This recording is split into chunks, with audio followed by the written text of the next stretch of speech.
ስልክሽ እየጠራ ነው። ምን ታወቅሽ? በዛሬ ቀን ማለት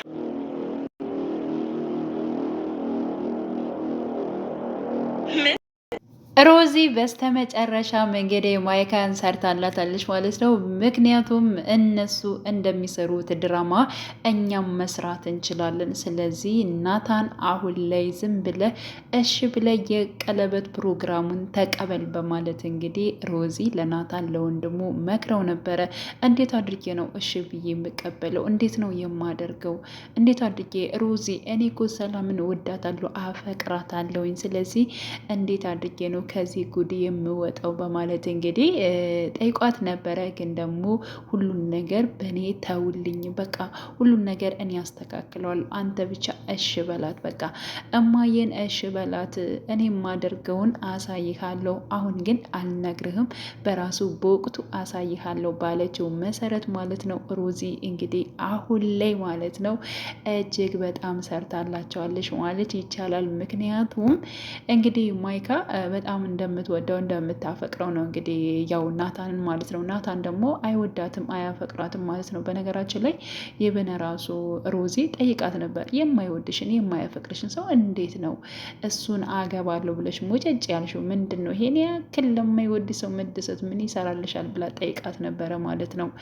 እኔ እንደሚወደኝ አውቃለሁ ናታን ብላት ነበር ማለት ነው። ናታን እንደሚወደኝ አውቃለሁኝ በማለት መልሳለች ማለት ነው። ስለዚህ እንግዲህ ሮዚ ያደረገችው ነገር ምንድን ነው? እንግዲህ ማይካ ከእናቷ ጋር በመሆን ማለት ነው። ያ ማለት እንግዲህ ከናታን እናት ጋር በመሆን የተለያዩ ነገሮችን እንግዲህ ከሰላም ጋር በጣም በተደጋጋሚ እያደረጉባት ነበር ማለት ነው። እና ሰላም በጣም ነው የተጎዳቸው እውነት ለመናገር ማለት ነው። ይህ ሁሉ ነገር የቻልኩት ወይንም ደግሞ ቤቱን ትቼ የማልወጠው ናታንን ስለምትወደው ስለምታፈቅረው ነው ማለት ነው። እና በጣም ብዙ ነገሮች አድርገዋታል። እንዲሁም ደግሞ ሌባስ ብሏታል። የናታንን ቲሸርት ሰርቃ ከቦርሳዋ ውስጥ አግኝተነዋል በማለት እንግዲህ እራሷ ከቦርሳ ውስጥ አስገብታ እሷ ሰርቃት ነው በማለት እንግዲህ በእናቷ ፊት በጣም ብዙ ነገሮችን ስታደርግ ነበር ማለት ነው። እና እናትየዋን በእርግጥ ከማይካ ጋር ነች፣ አብረው ሆኖ ነው ይሄን ነገር ያልሆነ ነገሮችን እየሰሩ እንዲሁም ደግሞ ሰላምን ከዚያ ቤት ለማስወጣት ናታን አጠቃላይ ማለት ነው ፊቱን ወደ ማይካ እንዲያዞር እንዲሁም ደግሞ ሰላምን እንዲረሳት ልጅማ ከምንም ነገር እንትን ጀምሮ ምንም አይነት ነገር ከሰራተኛ ጋር እንዲሆን በፍጹም አልፈቅድለትም። እንዴት ከሰራተኛ ጋር ልጅ ይሆናል? በፍጹም ይህን ነገር ማፍረስ አለብኝ ብላ ቆርጣ የተነሳችው እናት ማለት ነው። እንዲሁም ከማይካ ጋር በመሆን የተለያዩ ነገሮችን በማድረግ እንዲሁም ደግሞ የሰላም እናት ማለት ነው በጣም በጸና ታማለች።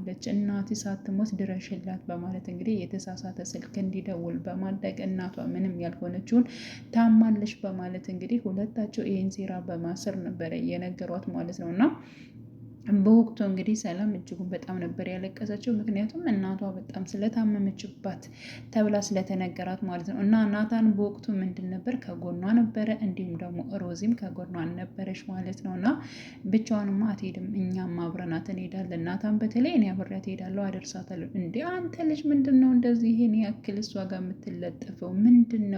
ምንድን ነው ያስነካች ነገር አለ ወይ እያለች ማለት ነው እናትየዋም ስትናገር ነበር። እንዲሁም ደግሞ ማይካም ማለት ነው የእሱ አፍቃሪ የሆነችው ማለት ነው ስትናገር ነበረ። እና እንደምንም አድርጌ በቃ አሁን ያስብነው ወይንም ደግሞ ያቀርነው ነገር ተሳክቶልናል እያለች ስትናገር ነበር። ግን ደግሞ በስተመጨረሻም እንግዲህ ከዛ ቤትም ልትወጣ አልቻለችም። ስለዚህ እያደረገችው ነገር ደግሞ ማይካ በስተመጨረሻም እሷን አደንዛ ማስቀረጥ ነበረ። መድኃኒት እንግዲህ ያልሆነ መድኃኒት ወቅታት እንዲሁም ደግሞ ተባብረው ማለት ነው ናታንና እንዲሁም ደግሞ ሮዚ ሐኪም ቤት በመውሰድ እንዲሁም ሰላም ደህና ሆናለች ማለት ነው። እንዲህ በታመመችበት ሰዓት እንግዲህ በጣም ብዙ ነገር ሲንከባከባት ነበር። ናታንም ራሱ ምግብ እያበሰለ ሲያመጣ ነበር።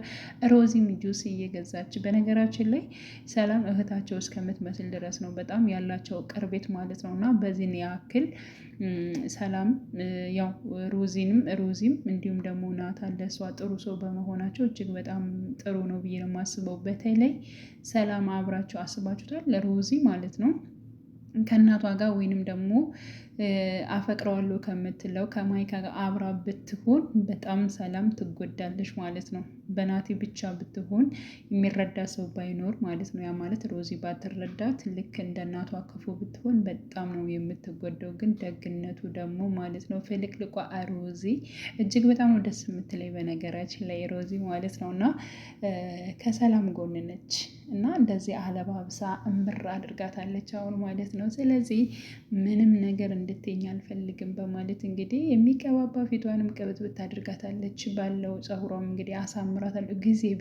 ጊዜ ቢኖር ሙሽራዋ ፀጉርሽን ትሰሪ ነበር፣ ግን ደግሞ ጊዜ የለም በማለት እንግዲህ እንዴ ምንድን ነው ይሄን ያክል የምታለብሽኝ እንዴ? ሙሽራዋ እኮ ማይካ ነች። እኔ ምን ቤት ነኝ እንደዚህ የምታደርጊው ማለት ሮዚ በማለት ጠይቃት ነበረ ሰላም ማለት ነው። እና አይ ሙሽራው ያንቺ ነው ብላታለች ማለት ነው። ስለዚህ እሷ ምንም አያገባትም ለማለት ነው። እና በቃ ካለባበሰቻት እንዲሁም ደግሞ አዲስ ልብስ ማለት ነው። በነገራችን ላይ ይሁን ራሱ ማይካ ጥቁር ልብስ ነው የለበሰችው። የሆነ ሀዘን ላይ የምትቀመጥ ነው የመሰለችው። እንደ አጋጣሚ ደግሞ ናታንም የለበሰው ጥቁር ሱፍ ነው። እሷም ደግሞ ጥቁር ነው፣ ቀለበት ነው ግን ልታደርግ ያለችው ማለት ነው። እና ፏ ማለት ነበረባት፣ ግን አስቀድማ ሀዘኗን ለመቀበል ውስጧ ነግሯታል መሰለኝ ጥቁር ልብስ ነበር የለበሰችው።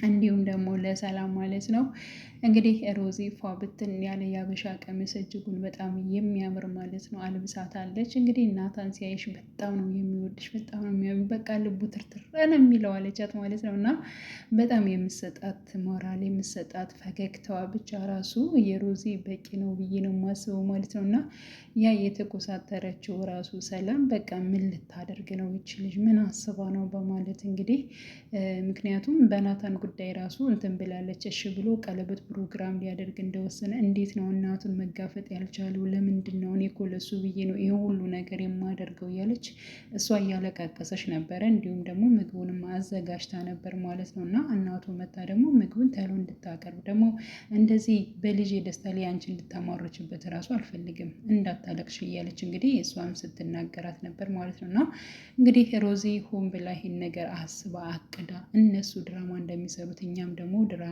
ሰርተን የእነሱን ነገር እናፈርስባቸዋለን፣ የራሳችን ነገር እናደርጋለን በእርግጠኝነት ማለት ነው። ሰላም ያንቺ የቀለበት ፕሮግራም ነው በማለት እንግዲህ ውስጧን አሳምና ነገሮችን አስተካክላለች። እንዲሁም ደግሞ ከማይካ ጋር የሚደውሉትን ወይንም ደግሞ ለእሷ የሆነ ነገር የሚያበስሯትን ማለት ነው ሰዎች ካዘጋጁ በኋላ እኔ ስነግራችሁና እኔ ስላችሁ ብቻ ነው የምደውሉት ካለች በኋላ ምክንያቱም ከዚህ በፊት እንግዲህ ለሰላም በውሸት እናትሽ ታማለች እንደዚህ ሆናለች ላይ ያልሆነ ነገር ሴራ አስራባት ነበር ማለት ነው። ስለዚህ እንደዚህ በሰው ላይ ያደረጉት ነገር ደግሞ በራስም ይደርሳል ማለት ነው። ስለዚህ አሁንም ሮዚ ይሄን ነገር ነው ያደረገችው። አንቺ በሰው ላይ ስታደርጊ ነበር፣ እኔ ደግሞ በአንቺ ላይ ያደረግኩኝ ማለት ነው። በነገራችን ላይ አሁን ላይ እንግዲህ ማይካ በራ ትወጣለች። በራ በምትወጣበት ሰዓት በስነ ስርዓት በእርግጠኝነት ማለት ነው እናትየዋ ራሱ የናታን እናት ራሱ ባትኖር ማለት ነው በእርግጠኝነት ናታን ሮዚ እንዲሁም ደግሞ